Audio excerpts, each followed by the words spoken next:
ठीक है, हम लोग हैं इंट्रोडक्शन टू द बाइबल में लेसन 7 और इसके बाद में बस एक और लेसन रह गया है। और अब हम यहाँ पर परमेश्वर के वचन के इस जोड़े जाने के बारे में देख रहे हैं। हम देखेंगे कि ये किस तरह से जोड़ा गया है। अब ये जैसे है, ये किस तरह से बनाया गया। ये एक बहुत ही महत्वपूर्ण विषय है, क्योंकि जो लोग तो मानो परमेश्वर के वचन पर हमला करने से ही जिंदा रहते हैं, और ये तो एक ऐसा क्षेत्र है जहाँ पर वो पूरी तरह से अनजान है और किसी तरह से वो इस तरह से साबित करना चाहते हैं कि बाइबल जो है ये तो मनुष्य के द्वारा बनाई गई है, मनुष्य के विचार से बनी है, या किसी तरह से लोगों ने आकर इसे बनाया और घोषित किया कि क्या सामने रखना, और बाकी किताबों को छिपा दिया गया। और ये भेद भरे लेख जो हमारे पास में नहीं है, और बहुत सी जो विपरीत विचारधारा है, इनमें से कुछ भी सत्य नहीं है, लेकिन इस पर बहुत सी फिल्में बनती हैं, किताबें लिखी जाती हैं, लोग इससे पैसा कमाते हैं। लेकिन हम चर्चा करना चाहते हैं कि बाइबल कैसे बनाई गई। और आपके नोट्स तो पूरी तरह से पूरे हैं, और मैं इसमें से कुछ पढ़ूंगा और इसमें से कुछ आपको समझाऊंगा। और फिर मैं इस बात को जानता हूं कि इसे शायद मैंने उल्टा कर दिया होता तो अच्छा रहता, ये लेसन नंबर 1 हो जाता, और किसी ने मुझे ये बात बताई भी थी। लेकिन मैंने बस महसूस किया कि इसी तरह से मैं शुरू कर, जैसे इस बड़े चित्र को कि बाइबल हम पर क्या प्रकट करती है, ये जानते हुए कि मैं इस जगह पर आ जाऊंगा। मैं इस क्लास की शुरुआत इस तरह से लेसन से नहीं करना चाहता था कि ये कैसे ये बनाई गई है। जानते हैं, यदि आपके लिए काम नहीं करते हैं आपके नोट्स में, आप इसमें जाएं और इसी से शुरू करें, इसी तरह शुरू कर दें। ठीक है, ठीक है। हाँ, हमारे पास में ऑप्शंस हैं, तो चलिए इसे देखते हैं। सबसे पहले इस कोर्स का टाइटल है intro to the Bible, introduction to the Bible. आज और अगले लेसन में जो कुछ भी मैं कवर करने वाला हूं वो तो यही है।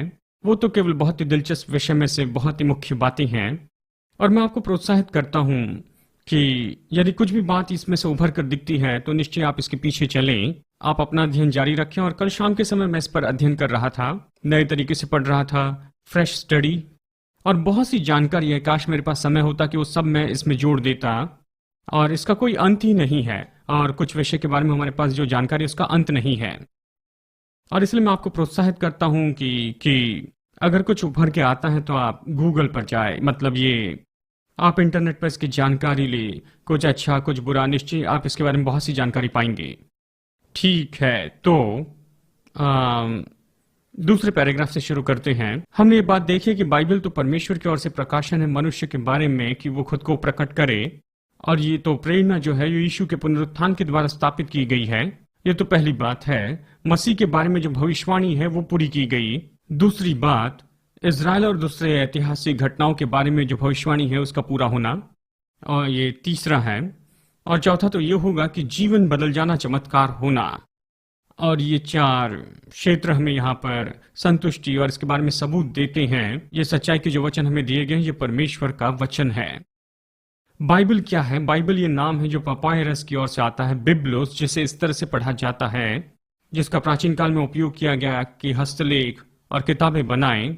बिब्लियन शब्द का मतलब है किताबें या हस्तलेख, और दूसरी सदी ईस्वी सन में यहाँ पर विश्वासियों ने इस किताब को ये कहा बिब्लियो या फिर किताब, और फिर आगे जाकर इस किताब के नाम में बहुत से बदलाव आए, और फिर आज हम इसे कहते हैं बाइबल, यानी बहुत सी किताबों का संग्रह है। और जैसे आप जानते हैं कि बाइबल एक किताब है जिसे 2 भागों में विभाजित किया गया, जिसे नियम कहा गया है। नियम यानी वाचा, देखिए पुराना नियम यानी पुरानी वाचा है जो कि मूसा की व्यवस्था के बारे में बताता है, और नया नियम तो नई वाचा के बारे में बताता है जो हमारे पास में यीशु मसीह में है। बाइबल तो 66 किताबों का संग्रह है, जिसमें से 39 किताबें तो पुराने नियम में पाई जाती है और नए नियम में 27 हैं। और पुराने नियम में मूसा की व्यवस्था दी गई है, और इस व्यवस्था को हम पेंटेट्यूट कहते हैं, यानी इसका मतलब है 5। और इन 5 किताबों में है उत्पत्ति, निर्गमन, लय व्यवस्था, गिनती और व्यवस्था विवरण। ये सारी 5 किताबें मूसा ने लिखी हुई हैं, और साथ ही इसमें किताबें हैं इतिहास की किताबें, कविताएं, बुद्धि की किताब और भविष्यवाणी। और इनमें से बहुत सी भविष्यवाणी पूरी हुई है, जैसे हमने पिछले लेसन में देखा था। नए नियम में या नई वाचा में हम कह सकते हैं कि यीशु के जीवन की कहानी है। पहले 3 सुसमाचार यानी मत्ती, मरकुस, लूका, इन्हें सिनॉप्टिक कहा गया है। ये है SYNOPTIC, सिनॉप्टिक गॉस्पल, यानी ये 3 जो है एक साथ मिलते हैं, कैसे यीशु के जीवन के साथ व्यवहार किया। और माना जाता है कि मरकुस का सुसमाचार सबसे पहले लिखा गया था, और बाकी दो यानी मत्ती और लूका जो है वो तो शायद मरकुस को देख के लिखा गया, क्योंकि ये तो बहुत ही सटीक थे। आप बस बैठ के कुछ ही घंटों में मरकुस का सुसमाचार पढ़ सकते हैं, और ये बहुत ही जल्दी से पढ़ा जाने वाला सुसमाचार है। और एक ऐसा शब्द है जो किंग जेम्स में बहुत ही जल्दी उभर कर आता है, और वो है कि तुरंत ही, और तुरंत ही ये हुआ, और फिर तुरंत ही वो हुआ। और इस तरह से ये किताब बहुत ही चमत्कारों के बारे में बताती है, जल्दी से पढ़ सकते हैं। और दूसरे सुसमाचार बिल्कुल ऐसे ही हैं। यूहन्ना का जो सुसमाचार है वो तो बिल्कुल पूरी तरह से अलग ही है यीशु के जीवन के बारे में, और इसीलिए सिनॉप्टिक गॉस्पेल के रूप में से नहीं माना जाता। फिर प्रेरितों के काम की किताब है, जो कि प्रारंभिक कलीसिया का इतिहास है। जब मैंने प्रेरितों के काम की किताब पढ़ी तो मैंने सोचा ये किताब यहाँ पर इस तरह बाइबल में क्यों है, ये बहुत बोरिंग है। और जैसे मैं प्रभु में बढ़ते चला गया, अब देखिए यहाँ पर मैं सिखा रहा हूँ, अगले टर्म में सिखाऊंगा, ये मेरी बहुत ही पसंदीदा किताब बन गई। ये प्रारंभिक कलीसिया में परमेश्वर की सामर्थ से भरी है। इसे पढ़ते हुए मुझे बहुत ही आनंद आता है। सामर्थ्य जीवन के बारे में यहाँ पर बहुत सी कुंजियां दी गई हैं। सेकंड ईयर में मैं सिखाता हूँ, आप वापस सेकंड ईयर में आइए, ठीक है। और फिर हमारे पास में प्रेरितों के काम है, उसके बाद में अलग अलग कलीसियाओं को लिखे गए पत्रियां हैं, और फिर भविष्यवाणी की किताब है जिसे कहते हैं प्रकाशित वाक्य। बाइबल की सारी किताबें जो है वो लगभग 1500 साल के बीच में लिखी गई हैं। पुराने नियम को लिखने के लिए लगभग 1000 से भी ज्यादा समय लगा था, और फिर उसके बाद में 400 साइलेंट ईयर्स रहे हैं। और जैसे माना जाता है कि पुराने नियम के अंत के बाद में यह हुआ यीशु के जीवन की शुरुआत तक, और उसके बाद में देखिए नया नियम लिखा गया है लगभग 40 ईस्वी सन से 90 या 95 ईस्वी सन तक, और यहाँ पर लगभग 50 या 60 साल में ये नया नियम लिखा गया है। और सबको जोड़े तो लगभग 1500 साल तक लग गए। ये तो ये दिखाने वाला प्रकाशन है कि परमेश्वर कौन है और हम कौन हैं, कैसे परमेश्वर ने खुद को मनुष्यों पर प्रकट किया और मनुष्य को उसने किस तरह छुड़ाया है। बाइबल इब्राहिम के द्वारा परमेश्वर के छुटकारे की योजना को हमें बताती है, और प्रतिज्ञा के लिए उसके संतानों के चुनाव, और उसी में से इजराइल आते हैं। और इजराइल को तो परमेश्वर ने देशों में से चुन लिया था। ये तो निश्चय ही आज सुबह के बारे में बताता है, जो कि यहाँ पर सुबह रोमियो अध्याय 9 में से बताया गया था। और रोमियो अध्याय 9 में से ये सवाल उठता है। रोमियो 9 इजराइल के भूतकाल के बारे में बताता है, और रोमियो 10 इजराइल के वर्तमान के बारे में बताता है। रोमियो 11 इजराइल के भविष्य के बारे में बताता है। और ये तो मदद है यदि आपको परेशानी हो रही है इजराइल के भूतकाल के बारे में जानने के लिए, ठीक है। और देखिए इजराइल कैसे बहुत से देशों में परमेश्वर का चुनाव हुआ था ताकि वहां पर छुटकारा देने वाले को लेकर आ सके। और फिर हम देखते हैं कि परमेश्वर उन सबका उद्धार कैसे करता है जो उसे पुकारते। यह है रोमियो 10। विश्वास से छुटकारा यीशु मसीह में दिया गया है। बाइबल 40 लेखकों के द्वारा लिखे गए, जिनमें राजा भी थे, मछुआरे, डॉक्टर और फरीसी, मिलिट्री लीडर्स, चरवाहे, सेवक, राजनीतिक नेता और साथ में चुंगी लेने वाले। ये 3 अलग खंडों में लिखी गई हैं। आशिया, अफ्रीका और उत्पत्ति का कुछ भाग, और निर्गमन जो अफ्रीका के उत्तरी भाग है, मिस्र में यहाँ पर लिखी गई है, और साथ ही यूरोप में लिखी गई है, और साथ ही रेगिस्तान की जगह पर भी, जेल, महल और टापू पर, और बड़ी लंबी यात्रा में भी। यानी यहाँ पर विविधता है, जगह और साथ में परिस्थिति जिसके दरमियान ये किताब लिखी गई है। ठीक है, पुराने नियम का विभाजन। अब ये दिलचस्प है। पुराने नियम की बाइबल, जो कि हम कह सकते हैं कि ये यहूदी बाइबल है, इसमें 24 किताबें हैं, और हमारे पास जो बाइबल है उसमें पुराने नियम में 39 किताबें हैं। इसमें फर्क क्या है और ये क्यों है? मेरी पत्नी ने सच में हाल ही में पुराना नियम माफ करना यहूदी बाइबल खरीदी, और सच में ये उत्पत्ति से शुरू होती है और कहिए इतिहास में खत्म होती है। यानी देखिए उनके वर्गीकरण में देखा जाए तो 24 किताबें ही हैं। खैर इसमें हम कुछ ही मिनट में जाएंगे, लेकिन असली में पुराना नियम जो है वो व्यवस्था और भविष्यवक्ता के रूप में बताया गया है, और फिर उसके बाद में बताया गया कि ये व्यवस्था है, भविष्यवक्ता और लेख, यानी ये लेख जो कि भजन, नीति वचन और फिर और कविता की किताबें हैं। हिब्रू लेख उसके बाद में ग्रीक में अनुवाद किए गए हैं मिस्र के अलेक्जेंडर के द्वारा लगभग 200 से 250 बीसी के दरमियान, और इसे सेप्टेजियंट के रूप में जाना जाता है। अब देखिए सेप्टेजियंट तो ग्रीक अनुवाद है पुराने नियम का, और ये तो यीशु के जीवन के समय में था, और हो सकता है कि यीशु ने इसे पढ़ा, उसने सेप्टेजियंट को पढ़ा और सेप्टेजियंट से ही उसने कुछ कोट किया, क्योंकि कुछ नए नियम के जो कोट है वो ग्रीक भाषा में दिखते हैं, असली हिब्रू भाषा में दिखने के बजाय। ठीक है, तो ये सब्स्टिट्यूशन फिर से अरेंज किए गए हैं। पुराने नियम का जो क्रम है फिर से स्थापित किया गया, और व्यवस्था और जो दूसरे लेख थे वो तो बाइबल की पहली 5 किताबें बन गई, इतिहास की 12 किताबें और कविता की 5 किताबें और भविष्यवाणी की 17 किताबें। तो ग्रीक सब्स्टिट्यूशन जो कि इस किताबों को फिर से क्रम में रखता है, फिर से विभाजित करता है। यानी हिब्रू विभाजन में हम देखते हैं कि 24 किताबें हैं, जबकि ग्रीक में 39 हैं। अब पता नहीं कुछ किताबों को क्यों छोड़ा गया और कुछ किताबों को क्यों लिया गया, ये तो वही किताबें हैं। और इसका जवाब है कि यीशु ने इन पुराने नियम की, माफ कीजिए, यहूदी ने पुराने नियम की किताबों को अलग तरह से रखा, 12 छोटे भविष्यवक्ता को एक किताब में रख दिया। हमारे पास 12 है, लेकिन यहूदी किताब में देखा जाए तो ये केवल कुछ एक ही किताब है, लेकिन हमारी किताब में 12 हैं। पहला और दूसरा शमूएल एक ही किताब माना गया है, और पहला और दूसरा राजा भी एक ही किताब माना गया है। पहला दूसरा इतिहास एक किताब मानी गई है, और इज़रा नेहमिया भी एक। हालांकि हिब्रू और ग्रीक जो रूप है उसमें अलग अलग विभाजन हैं, लेकिन दोनों रूप में एक ही किताबें हैं। यानी यहूदी बाइबल के जो 24 है वो तो हमारी बाइबल के 39 के समान ही है, कुछ भी उनका विभाजन अलग तरह से किया गया है। और लैटिन बाइबल में जो विभाजन है, वॉयगेट जो है वो इस सब्स्टिट्यूशन को मानता है, ग्रीक अनुवाद, और यही इसके विभाजन के लिए बहुत विख्यात ऐसी बात हो गई जो आज तक बनी है। और इस तरह से व्यवस्था, इतिहास, कविता और भविष्यवाणी है, पुराना नियम इसी तरह से विभाजित किया गया है। नए नियम के विभाजन में हम देखते हैं कि सुसमाचार है, इतिहास प्रेरितों के काम की किताब है, पत्रियां और भविष्यवाणी है। और शुरू का जो नया नियम था उसके अंदर अध्याय और वचन का इस तरह से विभाजन किसी तरह नहीं था। स्टीवन लैंगटन, पेरिस की यूनिवर्सिटी के एक प्रोफेसर, उन्होंने बाइबल को अध्याय में विभाजित किया 1227 साल में, और रॉबर्ट स्टेफेनस, इन्होंने वचन में इसका विभाजन किया 1551 से 1555 के दरमियान। और यही से अध्याय और वचन का विभाजन आता है। और कुछ केस में ये प्रेरणा के द्वारा नहीं है, बहुत से केस में ये बहुत ही मददगार रहे हैं अवश्य ही, और कुछ केस में ये मददगार नहीं रहे, क्योंकि कुछ अध्याय जो है वो तो शुरू हुए हैं कुछ विचार के बीच में जो कंटिन्यू होने चाहिए थे, और इस कारण कई बार लोग गड़बड़ी में आ जाते हैं, सोचते हैं कि ये अलग अलग बात है और संदर्भ जो है वो पिछले अध्याय में पढ़ना चाहिए। ठीक है, कुछ लोगों ने अपोक्रिफो के बारे में पूछा था, कुछ पल के लिए मैं बताऊं। अपोक्रिफो ये शब्द जो है 15वीं सदी में विद्वानों ने उपयोग किया था रोम के लोगों के सामने, और ये सेप्टुजिंट का मानो एक भाग है। ये पुराने नियम का ग्रीक वर्जन है, और हिब्रू बाइबल में इसका उपयोग नहीं किया गया है। पुराना नियम जो कि हिब्रू और यहूदी लोग उपयोग करते हैं उसमें अभी भी अपोक्रिफस नहीं है, यानी अलग से लिखा गया है, और ये तो इसका उपयोग किया गया इस दरमियान 400 साल के साइलेंट ईयर्स में।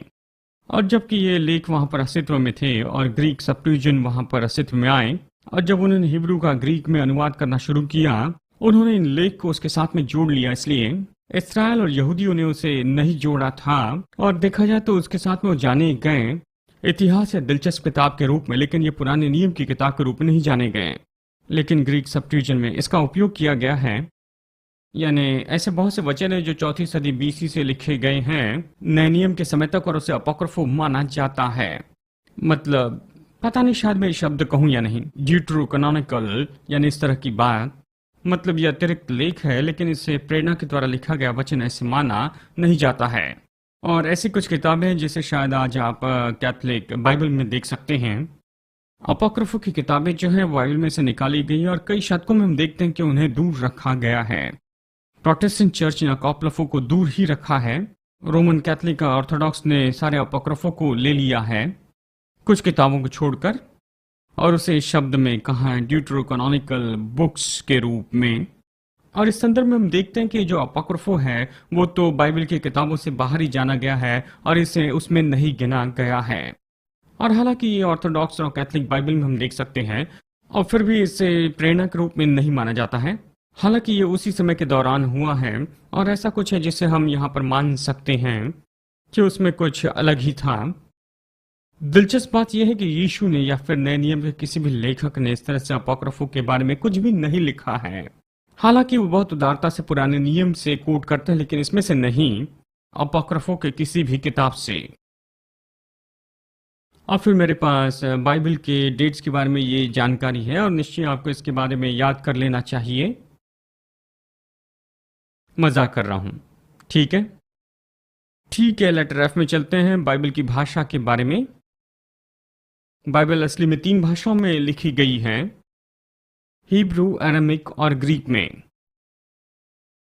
ठीक है, पुराने नियम का अधिकतर भाग हिब्रू में लिखा गया है और उसका कुछ भाग अरामिक में भी लिखा गया है। 2 जगह यानी उत्पत्ति 1 और यिर्मयाह का 6 अध्याय, दानियल और इज़रा के कुछ भाग अरामिक में लिखे गए हैं। देखिए, अरामिक जैसे मैंने आपको पहले बताया, ये तो हिब्रू भाषा से निकाली गई भाषा थी। ये तो हिब्रू से निकली हुई एक भाषा है और हिब्रू अरामिक जो है भाषा उन दिनों में मानो विख्यात ऐसी भाषा थी। हालांकि यीशु ने अरामिक भाषा में बातें की और यहूदी जो लोग थे वो तो हिब्रू से परिचित लोग थे, और पौलुस ने एक बार इसमें बात की, अपने बचाव में उसने हिब्रू में बात की थी, लेकिन अरामिक उन दिनों की सामान्य ऐसी भाषा थी। ये हिब्रू से मिलती जुलती भाषा थी, लिखने में एक जैसे दिखती थी। ठीक है, अभी चलिए नए नियम में हम कुछ अरामिक बातों को देखते हैं। याद रखिए, हिब्रू में बोलना लिखने से ज्यादा प्रभावी होता था।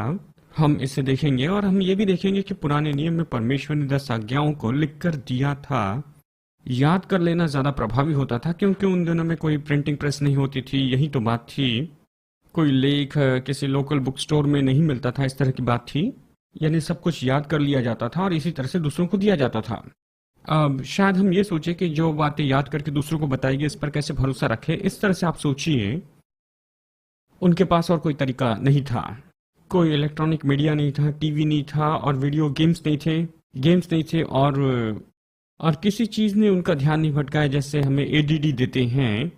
उनके पास ये सब कुछ नहीं था। बस उनके पास यही था कि कोई उनके सामने उसे कहता और फिर उसके बाद में ये उसे दोहराते चले जाते थे। उनका दिमाग बहुत ही ट्यून था कि जो कुछ भी सुना उसे दोहराए, उसे याद करे, क्योंकि उन्हें इसी तरह से करना ही था। लिखा हुआ ज्यादा नहीं था, गूगल नहीं था कि देखें कि ये सही है या नहीं, तो उन्हें याद ही रखना था। और इसलिए जो याद करने की बात थी प्रारंभिक कलीसिया में बहुत ही मुख्य बात थी। और इसी तरह से हम कुछ आरंभिक के शब्दों को देखते हैं, क्योंकि ये जो है शब्दों के द्वारा दूसरों को दी गई बात थी। आरामिक में जब तक कि सुसमाचार लिखने वाले इसे ग्रीक में नहीं लिखते हैं, और फिर उसके बाद में आरामिक शब्दों का वो उपयोग करते थे क्योंकि उसी समय इसका उपयोग किया जाता था। और इसी तरह से हुआ जब यीशु ने एक छोटी बच्ची को जिंदा किया, उसने कहा तलीता कूमी। देखिए, मैं इस तरह से इसका उच्चारण करूंगा, इसका मतलब है बच्ची उठ जा। ये तो आरामिक में है और मैं इसे कहूंगा एफ्रता। ये जो है ये तो आरामिक भाषा का उच्चारण है।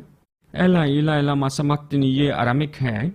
यीशु ने कहा मेरे परमेश्वर तूने मुझे क्यों छोड़ दिया है। अब्बा आरामिक है पिता के लिए, और फिर मारानाथा प्रभुत्वा, ये भी आरामिक है। और ये छोटे छोटे आरामिक शब्द हैं जो हम ग्रीक के बीच में इससे पाते हैं। हालांकि आरामिक मसीह और प्रारंभिक विश्वासियों की मुख्य भाषा थी, लेकिन फिर भी नया नियम ग्रीक भाषा में लिखा गया है, और सामान्य ग्रीक जो कि पोइने ग्रीक के नाम में जानी जाती। और जबकि यही सामान्य भाषा थी तो परमेश्वर ने ऐसा क्यों किया? जबकि यीशु अरामिक में बोलता था और जबकि विश्वास की जड़ तो हिब्रू थी, तो फिर ग्रीक भाषा क्यों चुनी गई थी कि ये नए नियम की भाषा हो जाए? उस समय ग्रीक भाषा तो संसार में सामान्य ऐसी भाषा थी और अरामिक भाषा तो बहुत ही कम लोग बोला करते थे। यदि प्रभु को चुनना पड़ा कि वचन अरामिक में लिखे जाए तो फिर केवल कुछ ही लोग उसे पढ़ सकते थे। और यदि वो चाहता था कि सुसमाचार उस समय के पूरे संसार में जाए तो उस समय मुख्य भाषा जो थी वो तो ग्रीक भाषा थी। जैसे कि आज संसार में इंग्लिश मुख्य भाषा है। सच तो यह है कि सारे जो कमर्शियल एयरलाइंस हैं, सारे पायलट्स और सारे टावर्स पूरे संसार में उन्हें तो केवल इंग्लिश में ही बोलना है, और यही तो कमर्शियल एयरलाइंस की मुख्य भाषा है। और स्टॉक्स और बिजनेस और जो भी है, और संसार में ज्यादा बिजनेस तो केवल इंग्लिश में होता है। इसलिए अगर संसार तक आपको पहुंचना है तो इंग्लिश सबसे अच्छा साधन होगा। लेकिन उन दिनों में जो कोइने ग्रीक थी वही तो मुख्य भाषा होती थी, और इसलिए सुसमाचार प्रचार के लिए जो भाषा उपयोग करनी थी वो तो निश्चय ऐसी भाषा होनी चाहिए थी जो पूरे देशों में बोली जाती थी। अब ऐसे कुछ समूह थे जो कि सच में यीशु के नाम का उपयोग करते थे। वो ये कहते थे कि उसका नाम यीशु नहीं था, जबकि असली नाम उसका था यशुआ, जबकि इस पर बहस करके कहते यशुआ था। और हमें ये जो नाम है ये सही तरीके से उच्चारण करना है, ठीक है। परमेश्वर ने वचन ग्रीक में रखे और वो इस बात को अच्छे से जानता था, और ग्रीक में मैं इसका उच्चारण नहीं कर सकता, लेकिन कुछ भी हो, परमेश्वर ने ये भाषा का फर्क, नाम के फर्क को महत्व नहीं दिया है, जैसे आज कलीसिया में कुछ लोग इसे करते हैं। और इसलिए इस तरह से कोई आप पर ये न ला दे कि आपको यीशुआ ही बोलना चाहिए, आप गलत कह रहे हैं, उसका नाम व्यर्थ में ले रहे हैं। ऐसे कुछ लोग हैं जो ये कहते हैं। परमेश्वर ने वचन को नियुक्त किया कि वो ग्रीक में लिखे जाएं, और यीशु ने इसे ग्रीक में पढ़े, जबकि वो असली में हिब्रू में थे। और इसलिए परमेश्वर को भाषा में कोई समस्या नहीं है, अनुवाद में और ये नाम का उच्चारण करने में ये कोई बड़ी बात नहीं है। ठीक है, कैनन, लेटर जी, यहाँ पर कैनन, वचनों का कैनन, इसका मतलब क्या है? ग्रीक भाषा में अगर देखें तो इसका उपयोग किया जाता था, सच में इसका अर्थ होता था लाठी, अधिकारी, राजदंड या नाप की लकड़ी। ये तो मानो खाली ऐसे सरकंडा था। और यहाँ पर शब्द जो कैनन है, कैनन मतलब बूम, ये तो सच में देखा जाए तो ये शब्द किसी और से आया था, क्योंकि कैनन यानी एक खाली ऐसे सरकंडा हुआ करता था। हालांकि हम अलग उच्चारण करते हैं, लेकिन ये इसी शब्द में से आया हुआ है। यानी कैनन यानी लाठी, राजदंड या फिर नाप करने वाली लकड़ी। हम इसे यार्ड स्टिक कह सकते हैं, जिसे बाइबल कह सकते हैं कि नापने की लकड़ी या फिर नापने के साधन। और ये जो है कैनन शब्द से इसी तरह से लिया गया है। कहिए कैनन जो है नापने के लिए एक स्टैंडर्ड था, और ये जो इसका मुख्य अर्थ था, इसका बाद में उपयोग किया गया बाइबल की इन सारी बातों को समझाने के लिए और उसकी तीव्रता के लिए। अब हम यहाँ पर प्रेरणा के बारे में चर्चा करेंगे, कौन सी किताबें प्रेरणा से लिखी गई हैं। यदि वचन परमेश्वर की प्रेरणा के द्वारा लिखा गया तो सवाल उठता है कि कौन सी किताबें प्रेरणा के द्वारा लिखी गई हैं। अब इसे मैं कुछ पल में फिर से आपको बताऊंगा। देखिए, प्रेरणा एक ही आइडिया नहीं है जिसके कारण उस किताब को हम यहाँ पर कैनन में जोड़ सकते हैं। सच में प्रारंभिक कलीसिया में दूसरे ऐसे लेख थे जिससे प्रेरणा के रूप में माना जाता था, लेकिन उन्हें कैनन में नहीं जोड़ा, इसलिए प्रेरणा ही एकमात्र ऐसी बात नहीं थी। देखिए, आज भी परमेश्वर बहुत सी प्रेरणा देता है, जरूरी नहीं कि वो प्रेरणा से ही लिखा गया है, तो ये जरूरी नहीं कि हम उसे वहां पर वचन के भाग में जोड़ लें। और इसलिए देखिए, ये तो एक बहुत ही जरूरी बात थी कि वो प्रेरणा से ही हो, जरूरी नहीं था कि उसे माना जाए, लेकिन ये बात थी कि वो प्रेरणा से लिखा गया, इसलिए इसका ये अर्थ ना हो। तो हमें जानना है कि परमेश्वर ने किसको जोड़ा है। और प्रेरणा तो ये है कि ये जान ले कि कैसे बाइबल ने अपने इस अधिकार को प्राप्त किया है परमेश्वर की ओर से, जबकि कैनन हमें बताता है कि बाइबल कैसे उसकी स्वीकृति को प्राप्त करती है। देखिए, हम मनुष्यों ने इस बात को निश्चित नहीं किया है, यानी एक तरीके से ये घोषित करने के द्वारा कि हाँ बस यही तो बाइबल है। मनुष्यों ने क्या किया 200-300 साल के बीच में कि उन्होंने जाना है कि कलीसिया ने किस बात को स्पष्ट स्वीकार किया और अपने विश्वास के लिए इसका उपयोग करते हैं। और यही तो क्रिया थी जो पहली या दूसरी सदी में यहाँ पर कलीसिया के द्वारा उपयोग की गई थी कि हम इसे स्वीकार करें, उसकी पहचान से बढ़कर। घोषणा के विरुद्ध में कोई घोषणा नहीं थी कि इसे लेते हैं उसे छोड़ देते हैं, किसी एक मनुष्य के द्वारा या किसी समूह के द्वारा नहीं। ये तो एक ऐसे बहुत ही लंबी ऐसी क्रिया थी कि उसे जाने जिसे चर्च ने स्वीकार किया था। ठीक है, सबसे महत्वपूर्ण बात ये थी कि ये जान ले कि कोई भी किसी ने वचन का जो कैनन है उसका आविष्कार नहीं किया था।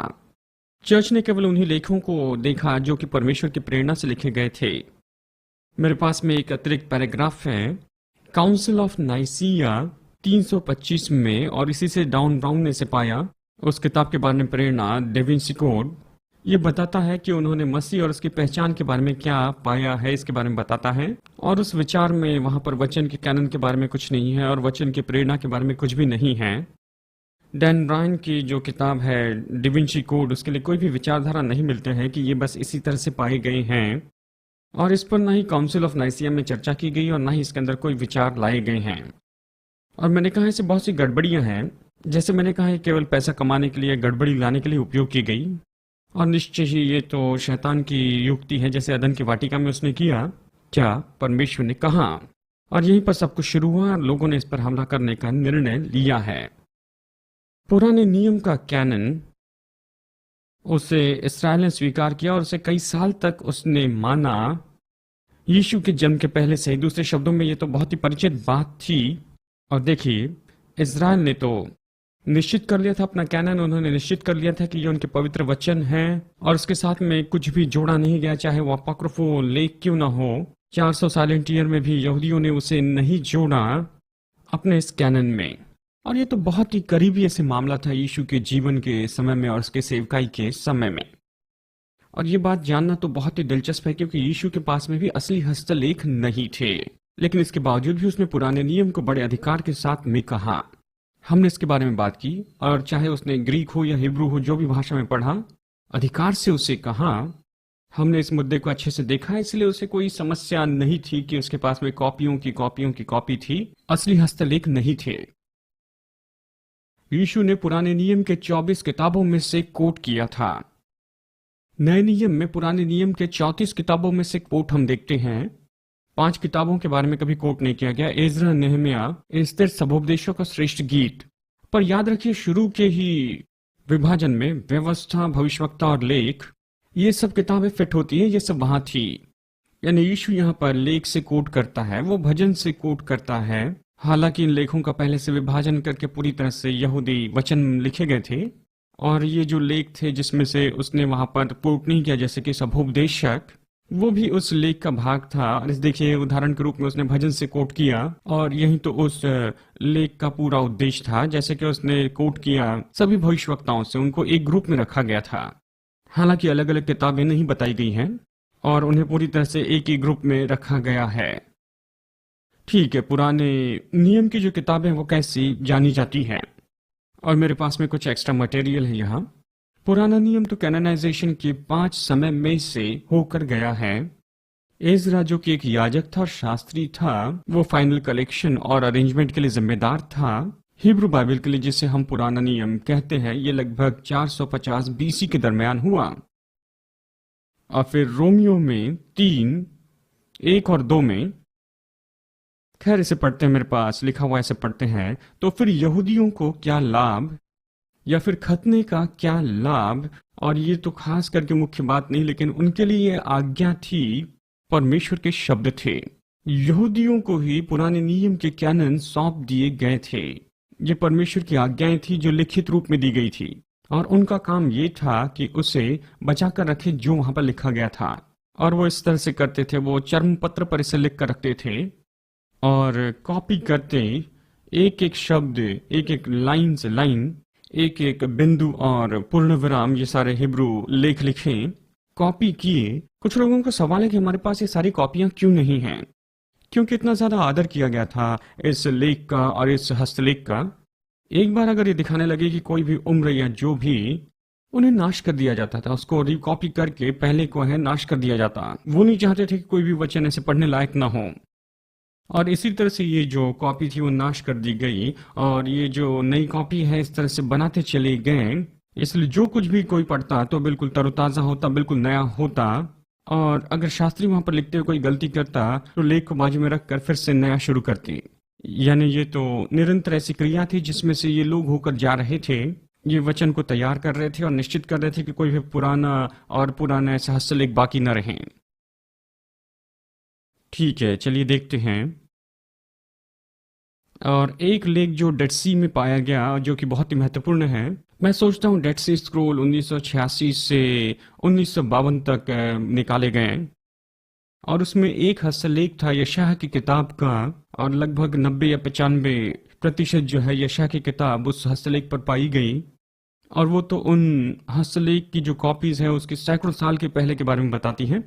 और इसकी तुलना अगर की जाए जो सबसे पुराना हस्तलेख माना जाता है उससे, और इसकी ये कॉपी जो सैकड़ों साल पुरानी थी, वो लगभग एक जैसे ही थी।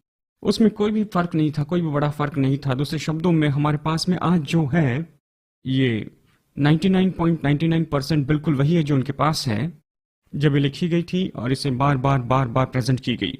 और फिर से ये जो किताब है 1000 साल के दौरान में लिखी गई है, तो हम भरोसा रख सकते हैं कि जो हमारे पास है वही उनके पास भी है।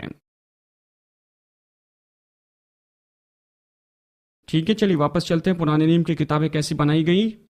लेटर ए, परंपरा, और ये तो निश्चय से स्थापित की गई। चलिए मैं इस तरह से कहता हूं, इज़राइल तो एक बहुत ही छोटा सा देश था। जब वो मिस्र से निकले थे, कोई लोग कहते हैं कि 10 लाख, 20 लाख, 30 लाख लोग थे, और जैसे समय बीतता गया और वो एक ही भौगोलिक क्षेत्र में रहते गए, देखिए व्यवस्था ने यही किया, उन्हें एक साथ में रख दिया। उन सबको मानो एक ही पटरी पर रखा, एक ही जगह पर रखा, और वो सब एक ही नियम का पालन करते जा रहे थे। और इसलिए उनके पास जो वचन थे वो तो उसी भौगोलिक क्षेत्र के बारे में दिए गए थे, उसी परंपरा और उसी भाषा के लोगों में वो थे। और हालांकि हजारों साल बीत गए, इसमें हजारों साल लग गए, और ये समूह के लोग इतने समर्पित थे कि उनके वचन बचा कर रखे जाएं और उसे फिर से लिखे जाए, बचा कर रखे जाए, फिर से लिखे जाए, इस तरह से उन्होंने इसे कॉपी किया उसी समय। लेकिन इसके साथ साथ वो वहीं पर उसी जगह पर थे। जबकि नया नियम तो 50-60 साल के दरमियान में लिखा गया, और ये ऐसी पत्रियां हैं जो अलग अलग भौगोलिक क्षेत्र में यहाँ पर भेजी गई थी। और इसके बारे में मैं निश्चय आपको कुछ समय में बताऊंगा कि ये इस नए नियम को लिखने के लिए इतना समय क्यों लगा। पुराने नियम को पहचानने से नए नियम में समय लगा, क्योंकि ये तो अपनी मंजिल में बहुत ही ज्यादा फैला हुआ था और उसे एक साथ इकट्ठा करना मुश्किल था। और ये जो लेख है एक साथ वहां पर जोड़े जाएं और सारी कलीसिया उसे स्वीकार कर लें। यानी परंपरा तो एक बात है, और फिर लेटर बी, आत्मिक अधिकार का उपयोग किया गया। ये सब लोगों के सामने, सब सार्वजनिक जगह पर पढ़ी गई। कई शतकों तक उन्होंने जाना कि ये उनके जीवन का भाग है। उन्होंने मंदिर में इसे एक पवित्र रूप में माना। हस्तलेख खास करके एक जगह पर बंद करके रखे जाते थे, निकाले जाते थे, उसे पवित्र माना जाता था, और उन्हें इस तरह से बचा कर रखे गए जैसे कि वो पूरी तरह से अलौकिक हैं। और लेटर डी, लोगों और अगुओं के बीच में जो कायरता थी, धार्मिक अगुए सामान्य लोगों की जो विचारधारा थी, वो भी यहाँ पर उसके बारे में विचार किया गया है। और ये सब कुछ एक साथ जोड़कर रख दिया गया था यीशु के आने के लगभग 400 या 450 साल पहले ही। और इसलिए यहाँ पर कोई बात ही नहीं है कि यहाँ पर पुराने नियम की तीव्रता या फिर उसकी जो पृष्ठभूमि है उसके बारे में। यीशु के समय जो इसका जो लेख था उसके 3 भाग थे। मूसा की व्यवस्था, भविष्यवक्ता और भजन, ये तो 3 तरह के थे। ये लूका 24:44 कहता है कि व्यवस्था, भविष्यवक्ता और लेख। और निश्चय आपको देखना होगा लूका 24:44। अब देखिए कितने लोगों को याद है यीशु ने कहा ये हाबिल के लहू से लेकर जकरिया के लहू तक। और ये हमारे लिए महत्व नहीं रखता है आज जैसे हम पुराने नियम को समझते हैं, लेकिन वो जो कर रहा था वो बहुत ही महत्वपूर्ण था। हाबिल जो पहला शहीद था और जकरिया आखिरी शहीद था इतिहास की किताबों में, जो कि हिब्रू बाइबल की आखिरी किताब है। यानी जब यीशु ने हाबिल के लहू से लेकर जकरिया के लहू तक बताया, वो तो वहां पर मान रहा था, पुराने नियम के कैनन को समझ रहा था। और ये हिब्रू फॉर्मेट में है, उत्पत्ति से लेकर इतिहास तक। उनके पास पहला दूसरा इतिहास नहीं था, बस इतिहास था। और जबकि जकरिया वहां पर मारा गया, वो शहीद हुआ पुराने नियम के बिल्कुल अंत में, और हाबिल जो है शुरू में शहीद हुआ। यानी इस तरह से ये जो वाक्य जो यीशु की ओर से था, ये हमें बताता है कि वो वचन किस कैनन को निश्चय ही जानता था, उत्पत्ति से इतिहास तक, जो हमारे दिनों में रीअरेंज हुए हैं उत्पत्ति से मलाकी तक। लेकिन ये बिल्कुल वही वचन है जो फिर से अरेंज करके विभाजित किए। ये महत्वपूर्ण वाक्य हम इसे पढ़ते हैं लेकिन जानते नहीं हैं कि यहाँ पर बहुत सी जानकारी है कि यीशु ने स्वयं इस बात को जाना कि इस कैनन का जो आखिरी भाग है। चलिए नए नियम के कैनन के बारे में चर्चा करें। नए नियम का जो संदर्भ है वो तो उपयोग से किया गया, घोषणा करने के द्वारा नहीं, जो कि परमेश्वरी प्रेरणा के द्वारा नियुक्त किया गया है, मनुष्य के द्वारा नहीं। और बहुत से लेख जो थे वो तो पौलुस के समय भी लिखे जाते और उसे बांटा जाता। और पौलुस तो निश्चय कलीसिया के ऊपर हमला करने वाले उस धोखे के बारे में चिंता करता था। दूसरा थिस्सलुनीके 2 में उसने कहा, तुम अपने मन में बिल्कुल व्याकुल न होना, न आत्मा के द्वारा, न शब्दों के द्वारा, न ही कोई पत्री जो हमारी ओर से आती है उसके द्वारा। जैसे कि मसीह का आगमन का दिन निकट है, जैसे पौलुस ने अपने दिनों में उन पत्रियों के द्वारा परेशान था जो कि लोग नीचे लिखकर कहते थे कि पौलुस ने लिखी है। यानी इस तरह से झूठी शिक्षा कलीसिया में आ रही थी। और देखते हैं दूसरी अगली किताब में, गलातियों की किताब में, गलातियों की पूरी किताब तो वहां पर यहूदिया के लिए थी, जो कि वहां पर बहुत सी परंपराओं को कलीसिया में लाने की कोशिश कर रही थी। पौलुस इसकी परवाह करता था। और नए नियम के कुछ लेख थे जिसे इसमें से होकर जाना था, और ये एक क्रिया थी। और इसके लिए लगभग 300 साल लग गए कि कलीसिया इस बात को जाने कि वचन जिसे वो यहाँ इस तरह से मानते आए हैं, उसे परमेश्वर ने वचन के रूप में ही बचा कर रखा है। ठीक है, चलिए अभी यहाँ पर कुछ बातों की ओर ध्यान देते हैं। सबसे पहले तो ये अधिकार है। ये तो डॉक्यूमेंट है जो कि परमेश्वर के अधिकार को लिए चलते हैं, जिसमें प्रेरणा के भी विचार जोड़े गए हैं। जैसे मैंने आपको बताया, दूसरे लेख तो प्रेरणा के रूप में जाने जाते थे, लेकिन ये तो विश्वास के लिए परमेश्वर का अधिकार माना जाता है। नंबर 2, शुरुआत। और ये तो उसकी मुख्य कुंजी है। बात है कि यहाँ पर वचन में कौन सी बातें जोड़ी गई हैं। क्या ये उन परिचित मनुष्यों के द्वारा नहीं लिखी गई है जो वहां पर मसीह के साथ में रहा करते थे? दूसरे शब्दों में यहाँ पर प्रेरिताई का संबंध है लेखक के लिए, जो कि मसीह के प्रेरित थे। देखिए, उस समय के लेखक जो पहली सदी में थे और दूसरी सदी में थे, उन्होंने लिखा जैसे कलीसिया महत्वपूर्ण पत्री ऐसे मानती हैं, लेकिन यहाँ पर जो दूरी थी वो बहुत ज्यादा थी उनके बीच में और प्रेरितों में, और उसके कारण ये प्रेरिताई का जो संबंध वहां पर नहीं था, इसलिए उन किताबों को वहां पर वचन का भाग नहीं माना गया। वो तो बिल्कुल उस असली के करीब में रहना चाहते थे, जितना ज्यादा हो सके उतना स्थापन के साथ ऑथेंटिक। ये तो निश्चित था कि जो वहां पर लेख लिखे गए हैं, ये निश्चय है कि ये लेख उसी के द्वारा लिखे गए जिसने लेख लिखने का दावा किया, और जिन्हें ये भेजा गया उन लोगों ने इसे स्वीकार भी किया। देखिए, इन सदियों में क्या हुआ, उदाहरण के लिए जैसे कि इफिसियों की जो पत्री है, और देखिए इफिसियों की कलीसिया में वो जाकर इस तरह से कहते थे, क्या ये जो डॉक्यूमेंट हमारे पास में है ये वही है जिसे तुम पिछले 200 साल से पढ़ रहे हो? हाँ, यही वो पत्री है जो कि हमारी परंपरा के अनुसार हम पढ़ते आए हैं, जो पौलुस ने भेजी थी। लेकिन इसके लिए समय लगा कि वो जो पत्री है पूरे मेडिटेरियन क्षेत्र में वहां पर फैल जाए, और वहां पर मसीहत के जो अलग अलग क्षेत्र थे वहां पर ये पत्री पहुंचे। ये कोई ऐसी भविष्यवाणी की किताब नहीं थी जो इसराइल में लिखी गई, जो हजारों साल तक वहीं पर रही। नहीं, ये पत्री तो कहीं और भेजी गई थी, यानी ये पूरी पत्री घूम कर आए। इसके लिए समय लगा कि कलीसिया इसे पहचाने और इसके उद्देश्य को जाने कि इफिसियों के लिए यही पौलुस की पत्री थी। इन सभी बातों के लिए समय लगा, निश्चित करना चाहते थे कि ये ऑथेंटिक है। नंबर 4, क्या ये डायनामिक है या फिर विश्वास के नियम का पालन करता है? क्या ये ऐसी बात है जो कि हमारी परंपरा के प्रकाशन से मिलता है, जो हमने यीशु के बारे में सुना, और ऐसी बातें जो हमने स्वीकार की हैं, क्या ये उसका अनुकरण करता है या फिर ये पूरी तरह से अलग संदेश है?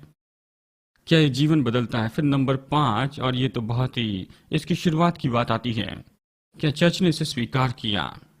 क्या प्रारंभिक कलीसिया ने इस पत्री का उपयोग किया और विश्वास और जीवन के लिए इसका उपयोग किया?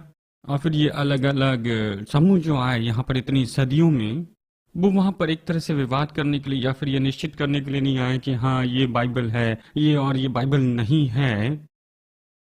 और कलीसिया ये कभी भी ऐसे नहीं कर सकते थे, क्योंकि क्रिश्चियनिटी के पहले मुख्य केंद्र थे वहां पर पहली सदी में एंटीयोक, और फिर कॉन्स्टेंटिनोपल, यरूशलेम रोम, और अलेक्जेंड्रिया इजिप्ट में था। ये तो मसीहत के मुख्य केंद्र थे, ये उन्नति के कह सकते हैं। और इनमें से हर एक क्षेत्र में उन सभी को सहमत होना था कि ये वचन की तीव्रता है, यानी कोई ये नहीं कह सकता था कि हम इसे लेंगे उसे नहीं लेंगे। तो कलीसिया इसे नहीं मानती थी। यानी देखिए, ये सच में हमें क्या दिखाता है, ये प्रक्रिया जो थी इसमें इतनी मांग थी कि जो वचन आज हमारे पास में है उसके बारे में हम बहुत ही निश्चित हो सकते हैं, क्योंकि पूरी कलीसिया ने इसके बारे में कई सदियों में निर्णय लिया है, इसकी जांच पड़ताल की, नियुक्त किया। ये निश्चय ऑथेंटिक है और निश्चय ये उन प्रेरिताई के लोगों ने लिखे हैं, ये प्रेरणा से लिखी गई है, ये वो विश्वास है जिसका हम प्रचार करते हैं, और ये वो वचन है जिसे हम ये वचन इस तरह से मानते हैं। ठीक है, यानी ये 27 किताबें जो मानी जाती है कैनन में, किताबों की सूची दी गई है, मैं इसे नहीं पढ़ूंगा। और फिर हम इस सवाल को देखेंगे कि ये जरूरी क्यों था कि नए नियम को कैनन को स्थापित करे। चलिए प्रेरित 20 में चलते हैं, 29 और 30 वचन।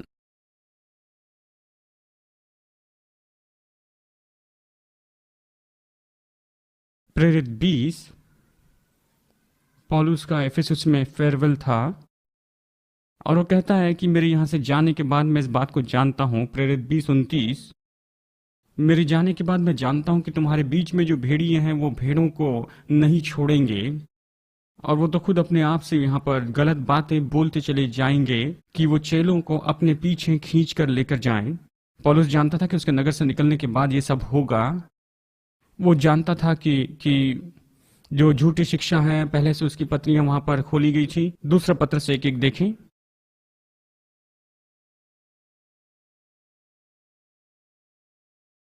दूसरा पत्रस 1:1, शिमोन पत्रस जो कि दास और प्रेरित है। दूसरा पत्रस 2:1, तुम्हारे मध्य में निश्चय झूठे भविष्यवक्ता है और झूठे लोग होंगे जैसे तुम्हारे बीच में हैं, और ये शिक्षक झूठी बातों को लेकर आएंगे और प्रभु का इनकार भी करेंगे और खुद के ऊपर वो बड़ा विनाश लेकर आएंगे। यानी ये मुद्दा तो पहले से ही वहां पर इन सब लेखों के लिखे जाने के पहले से ही था कि झूठे शिक्षक और झूठे लेख लिखे जाएंगे। और इसे प्रारंभिक कलीसिया को जानना था कि कौन सी किताबें कैनोनिकल है, क्योंकि कुछ झूठे लोग अपने ही कैनन के साथ वहां पर आए थे। और ये आप खुद देख सकते हैं, आप इसका स्टडी कीजिए। देखिए, एक आदमी जिसका नाम था मार्शान, MARCION, और ये तो लगभग 140 सन की बात है। ये वो पहला झूठा शिक्षक था जो कलीसिया में महत्व प्राप्त करता है। उसका अपना कैनन था जिसमें ज्यादा से ज्यादा नया नियम के लेख है जो हमारे पास में भी है। उसने क्या किया, लूका रचित सुसमाचार लिया और उसे जैसे पसंद था उस तरह से उसे फिर लिखा, और फिर उसने पौलुस की कुछ पत्रियां ली। अब देखिए, ये तो दिलचस्प है। सच्चाई तो ये थी कि सन 140 में पौलुस की पत्रियां जो थी वो एक साथ इकट्ठा की गई थी, यहाँ तक कि झूठे शिक्षक भी उस तक जाकर जो भी चाहें वो ले सकते थे। और हम यहाँ पर इस बात का अनुमान लगा सकते हैं कि इस समय तक जो पौलुस की पत्रियां थी वो ऐसी थी जिसकी ओर ध्यान देना जरूरी था वचन में। तो उसने सन 140 में, इसके पहले कि जहाँ पर कैनन वहां पर बंद किया जाए, उसने पौलुस के लेख से उन पत्रियों को लिया जिसे वो पसंद करता था और वहां पर दूसरे रख दिए। और उसने वहां पर बहुत सी बातें जोड़ी और वह ऐसी बातों को लेकर आया जो कैनन या फिर नया नियम लेकर आया। लेकिन वो तो झूठा शिक्षक था, वो परमेश्वर और यीशु मसीह के बारे में अलग अलग दृष्टिकोण रखा करता था। यानी वो प्रारंभिक कलीसिया के इतिहास में सबसे पहला ऐसा झूठा शिक्षक था जो यीशु के जीवन और सेवकाई के बारे में अलग दृष्टिकोण रखता। उसने उस तरह के विश्वास को वहां पर फैलाने की कोशिश की जो पुरानी शिक्षा मानी जाती थी, लेकिन ये इस तरह से झूठी शिक्षा जो है कलीसिया में आने लगी। अब देखिए क्या हुआ था, वहां पर झूठी शिक्षा आने लगी थी। इस कारण कलीसिया ने वहां पर सोचा कि जो कुछ भी लेख थे हमें उसे बचाकर रखने चाहिए। ये वचन जिसके बारे में जानते हैं कि ये परमेश्वर की ओर से ही है, इसे कलीसिया के द्वारा स्वीकार किया जा रहा है क्योंकि नई चीजें आ रही थी। खैर, कुछ भी हो, सूरज के नीचे कुछ नया नहीं है। निरंतर नए लेख उनमें जोड़ते जा रहे थे और कहा जा रहा था ये परमेश्वर से है। और कुरान उनमें से एक है, बुक ऑफ मॉर्मन उनमें से एक है। परमेश्वर के वचन को फिर से लिखा जाना या फिर उसका दूषित वाक्य वहां पर लेकर आना यहोवा विटनेस से हुआ। लोग हमेशा कुछ तो भी नया लाने की कोशिश करते जा रहे थे और जैसे ये सारी चीजें लिखी जा रही थी ये सब कुछ हो रहा था। जैसे हम पौलुस और पत्रस से देखते हैं, अब ये झूठा शिक्षक बीच में आता है, लूका के सुसमाचार को भ्रष्ट करता है, अपने जैसे बनाता है, मसीह का अलग चित्र देता है, मार्शान, और फिर पौलुस के लेखों को लेता है, उसे एक साथ रखता है, उसके अंदर कुछ और चीजें जोड़ता है, कहता है यही विश्वास का नियम है और शायद आप विश्वास नहीं करेंगे, उसने नए विचारों में हजारों को लाया। लोग आसानी से भटकाए जा सकते थे और यहीं पर कलीसिया ने निर्णय लिया कि ठीक है, हमें यहाँ पर शुरू करना है, हमें स्थापित करना है, निश्चय उन लेखों को पहचान लेना है जिसके अनुसार हम निश्चित करेंगे कि हम ऐसे ही प्रेरणा से हैं। ठीक है, यानी उसका जो विश्वास था वो उसने ये निश्चित करना चाहा कि जो सच्चे वचन है वो तो पूरी तरह से परमेश्वर की प्रेरणा के द्वारा ही लिखे गए हैं। और इसीलिए जो मुख्य प्रोजेक्ट जो था मसीह का कैनोनाइजेशन के लिए, उसका वहां पर विरोध किया गया मार्शान ने। आप विश्वास करिए न करें, यहाँ पर कैनोनाइजेशन का जो विचार इसी तरह से आया था। नए नियम का कैनन कितनी जल्दी से स्वीकार किया गया। नए नियम के कैनन के समय में वहां पर नए नियम की 27 किताबों में से 20 किताबें पूरे संसार में सच्चे रूप में जानी गई। अब ये तो अच्छी बात है, नहीं तो ये उल्टा भी हो सकता था। अब यहाँ पर ये बहुत ही बात फैल चुकी थी। ये खास मुख्य 5 जो मसीह केंद्र थे जहाँ पर थियोलॉजी का डेवलपमेंट हुआ था, 27 में से 20 किताबें वहां पर सार्वभौमिक रूप में वहां पर स्वीकार की गई। हम कह रहे हैं 200 से 250 में ये किताबें पहले स्थापित की गई थी, कलीसिया के विश्वास के नियम के लिए ऑथेंटिक डायनामिक प्रेरणा से लिखी गई है, इस पर कोई विवाद नहीं था। और फिर सच्चाई तो ये है कि 7 किताबों पर लगभग 100 साल तक विवाद चलता रहा। यहाँ पर इसकी देरी के लिए तो सच में हमें सांत्वना मिलनी चाहिए, क्योंकि जो देरी थी वो बहुत ही स्पष्ट करना चाहते थे कि जो भी वचन में वो स्वीकार करना चाहते हैं वो अच्छी बात हो। ये तो बहुत ही महत्वपूर्ण बात थी, ये निश्चित करने के लिए कि कुछ भी झूठी शिक्षा न जोड़ी जाए। और ये सच्चाई कि 27 में से 20 को जो है तुरंत वहां पर असली के रूप में स्वीकार कर लिया गया। और ये 20 किताबें थी, 4 सुसमाचार, प्रेतों के काम की किताब और पत्रियां। इब्रानियों की किताब को छोड़कर लेखक कौन है इसके बारे में सवाल उठने वाली एक ही किताब है, वो है इब्रानियों की किताब। कोई इस बात के बारे में निश्चित नहीं है कि इब्रानियों की किताब किसने लिखी। स्टाइल तो अलग था, पौलुस से लिखने का तरीका अलग था, और जो लोग थे वो तो अन्य जाति के लोगों के लिए बुलाया नहीं गया था। इब्रानियों की किताब, और कुछ भी हो इब्रानियों की किताब के बारे में सवाल उठते हैं, लेकिन अंत में हमारे भाई तिमोथी के बारे में वो कहता है, यानी जो प्रेरिताई का संबंध तो यहाँ पर जुड़ा है। और इस किताब में दूसरे और भी बहुत सबूत है जो कि काफी थे कि वो इस बात को माने कि ये ऑथेंटिक और प्रेरणा से है। और फिर पहला पतरस और पहला यूहन्ना और फिर बाकी 7 किताबें, इब्रानियों, दूसरा और तीसरा यूहन्ना, दूसरा पतरस, यहूदा, याकूब और प्रकाशित वाक्य, इन पर कुछ समय तक विवाद चलते रहा। और केवल इसलिए क्योंकि वहां पर बहुत विचारधारा नहीं थी उस मेडिटेरियन के 5 क्षेत्रों में, और इसलिए बनाने के लिए कुछ समय लगा। तो ठीक है, यहाँ पर इसके लेख के बारे में जो है सवाल है वो उसके लेख के कैनोनाइजेशन के बारे में नहीं है। ये तो उन मनुष्यों के द्वारा लिखा गया जिनके नाम पर ये लिखी गई हैं। इब्रानियों की पत्री का जो तरीका है पौलुस के दूसरे लेख से बिल्कुल ही अलग है। पहले और दूसरे पत्रस का तरीका बिल्कुल अलग है। और कल मैंने कुछ और पढ़ा था जो कहता पत्रस के केवल 2 ही छोटे पत्र हैं, तो हम किसी के लिखने के तरीके को कैसे निश्चित कर सकते हैं। मैंने कई साल पहले जो लिखा और आज जो मैं लिखता हूँ उसमें फ़र्क है।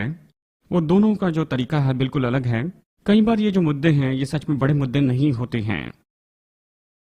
और याकूब और यहूदा खुद को दास कहते हैं, वो वहाँ पर प्रेरित नहीं कहते हैं, यही एक विचार का मुद्दा है। दूसरे और तीसरे यूहन्ना का लेखक कहता है कि वो प्राचीन है, वो प्रेरित नहीं है। और फिर से ये तो नम्रता की बात हो सकती है, यहाँ पर उसकी प्रेरणा के बारे में कोई सवाल नहीं है। यहूदा जो है अपॉक्रिफल स्टोरीज लिखता है, जबकि पौलुस वहाँ पर कुछ कविताएं जैसे लिखता है कुछ स्रोतों में। देखिए ये कोई बड़े मुद्दे नहीं, लेकिन इसके लिए कलीसिया को ज़्यादा समय लगा कि इस पर कोई निष्कर्ष लें।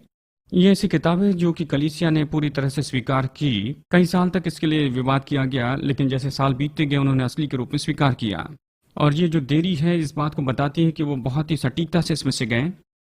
4वीं सदी की शुरुआत में 300 साल बाद ज़्यादातर कलीसिया ने इसे स्वीकार किया, और उसके बाद में कई साल के बाद में सब ने इसे स्वीकार किया। यहाँ पर ये क्रिया है और इसके बारे में कोई भी ऑफिशियल सलाह या घोषणा नहीं की गई, गुप्त में कोई बातचीत नहीं की गई, ऐसी कोई बात नहीं।